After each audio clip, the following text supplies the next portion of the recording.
journey in the theme of our sixth conference. Feel my shift. Disabilities. The co-chairs and board members of the Pacific Disability Forum, the CEO of the Pacific Disability Forum, leaders of organizations of persons living with disabilities from Fiji and around the region, donor and development partners, government representatives from Fiji and again around the Pacific. Ladies and gentlemen, it's a real honor and privilege for me to be here this morning and to officiate at what I would say would be the first forum of this kind that I've come across in my capacity as Minister for Women, Children, and Poverty Alleviation.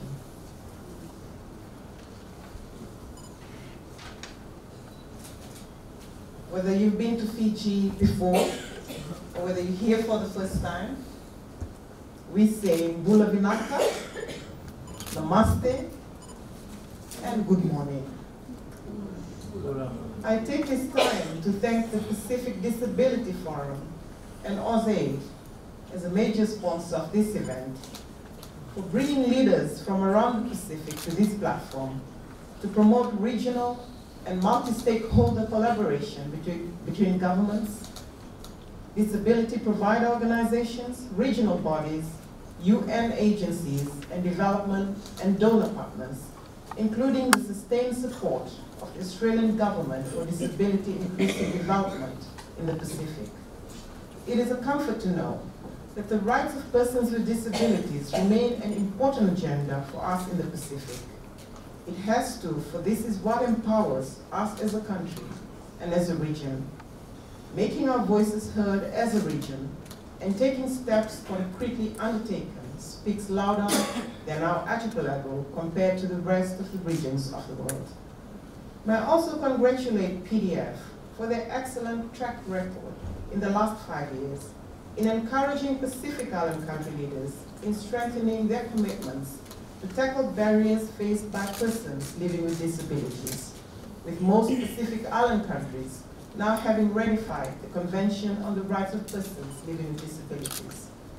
The adoption of the 2016 to 2025 Pacific Regional Framework for the Rights of Persons with Disabilities represents another important step forward and a great achievement for the PDF and the Pacific. Disabilities cuts across all genders, both sexes, and across all life cohorts as well. It is a cross-cutting agenda for both the private and public sector. It traverses all communities, all cultures, and all faiths as well. Persons with disabilities make up the world's and the Pacific Island countries' largest and most disadvantaged minority. According to the United Nations, an estimated 20% of the world's poorest persons are those with disabilities. 98% of children with disabilities in developing countries do not attend school. An estimated 30% of the world's street children live with disabilities.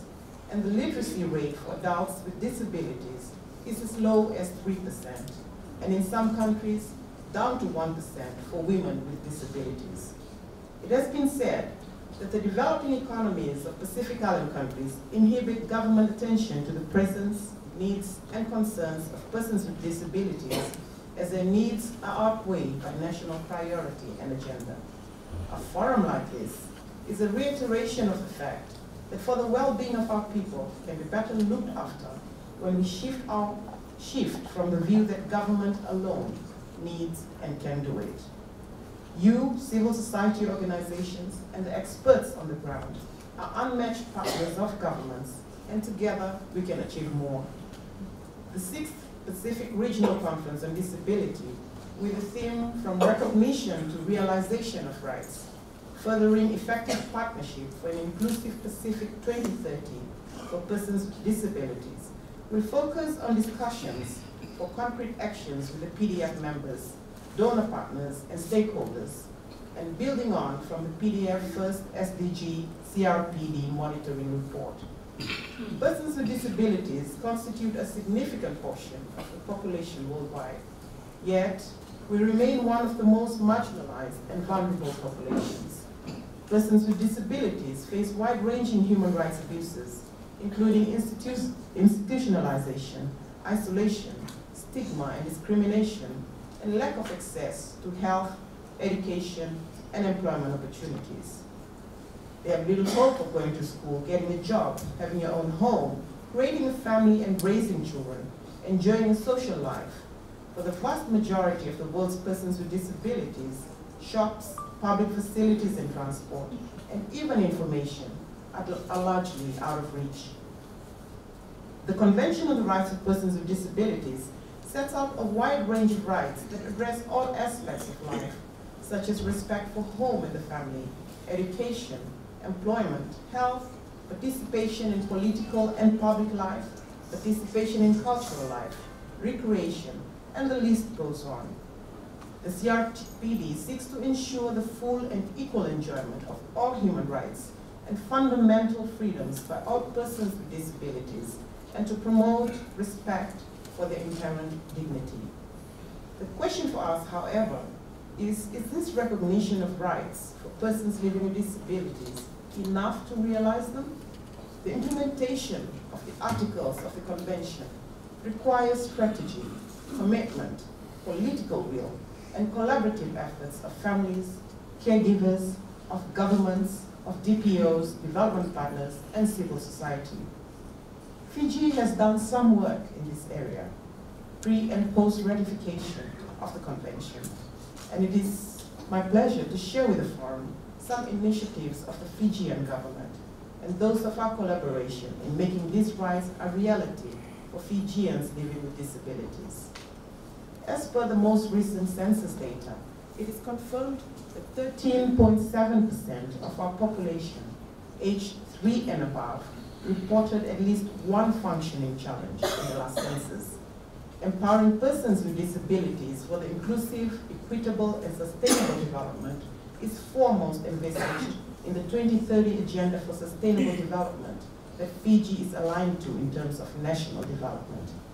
Our greatest commitment to our fellow Fijians living with disabilities is shown through our national ratification of the United Nations Convention on the Rights of Persons with Disabilities in 2017, making Fiji the 11th country in the Pacific to do so. With the aims of the CRPD in mind, the Rights of Persons with Disabilities Bill was introduced in the Fijian Parliament in 2016 and was passed as an act in 2018, last year. The key element of the Rights of Persons with Disabilities Act of 2018 is the establishment of the National Council for Persons with Disabilities, with their mandate being to act as a coordinating body for all organizations dealing with the care and rehabilitation of persons with disabilities, raising awareness throughout society, including awareness at the family level regarding persons with disabilities, and to foster respect for the rights and dignity of persons with disabilities.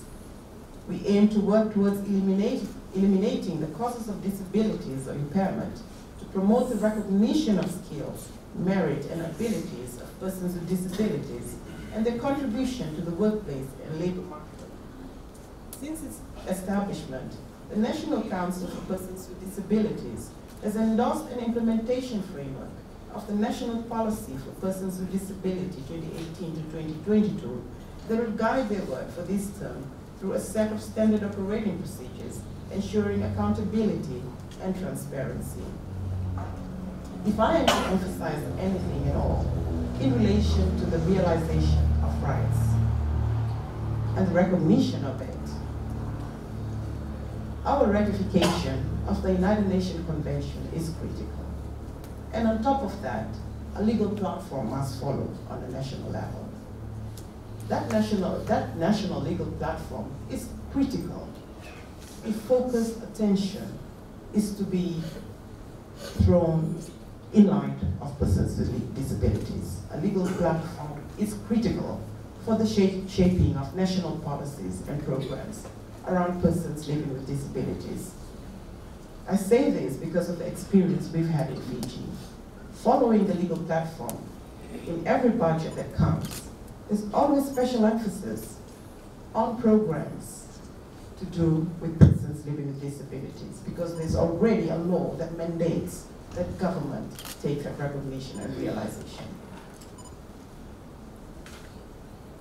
One of the major data records being the financial support given to people living with disabilities under the Disability Allowance Program, for which my ministry has been allocated a specific budget.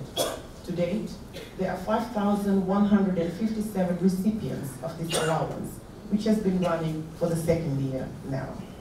The recipients' families are now also assisted with funeral benefits and life insurance claims, just like any other social protection recipient. For the first time ever, there's also an allocation made towards the economic empowerment of people living with disabilities program, which is specifically for Fijians living with disabilities to engage in economic activities using their skills and business sense to sustain themselves. Government has also made an allocation, a capital grant, to organizations for persons with disabilities, and an operating grant to the Fiji National Council for Disabled Persons to strengthen their administration and operational capacities to better implement the vision of their organizations that complements the aims of government. The Fijian government has also identified that access to services for all Fijians must be made equal and on equitable grounds.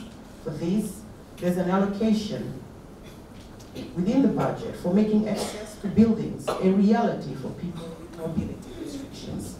The Fijian government, seeing education as a foolproof strategy to a better tomorrow, and this being the first ever of its kind in Fiji, scholarship for tertiary education for students with disabilities has become a category as well. While poor people are significantly more likely to acquire disabilities during their lifetimes, disability also can result in poverty, since disabled persons often face discrimination and marginalization. Disability is associated with illiteracy, poor nutrition, lack of access to clean water, low rates of immunization against diseases, and unhealthy and dangerous working conditions. The fact that persons with disabilities are more likely to live in poverty is often the result of ignorance and neglect that is reinforced in development policies and programs that ignore, exclude, are not accessible to, or do not support the rights of persons with disabilities to be included in the socio-economic life of a country. To conclude, therefore, any point of neglect towards the development of persons living with disabilities and their exclusion will stifle national development. Our responsibility is far too great to our most vulnerable populations to be ignorant of their needs, and encourage all of us to fully engage in collaborative efforts to ensure that this does not happen. Countries that have passed laws aimed at promoting and protecting the basic rights of persons with disabilities have individuals live fulfilling and independent lives as students, workers, family members, and citizens. They're able to do so because society has removed the physical and cultural barriers that have previously hindered their full participation in society. And we all have an equal part to play in changing mindsets, attitudes, and formal national policies and laws to fully realize the rights of persons with disabilities. At the end of your deliberation, I do hope that this question will always be asked.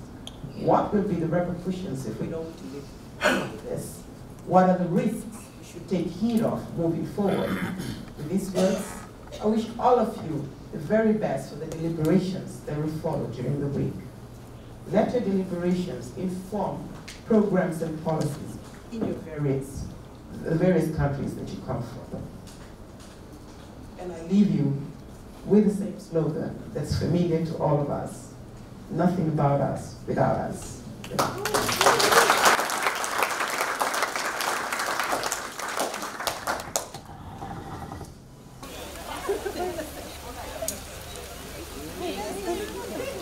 One,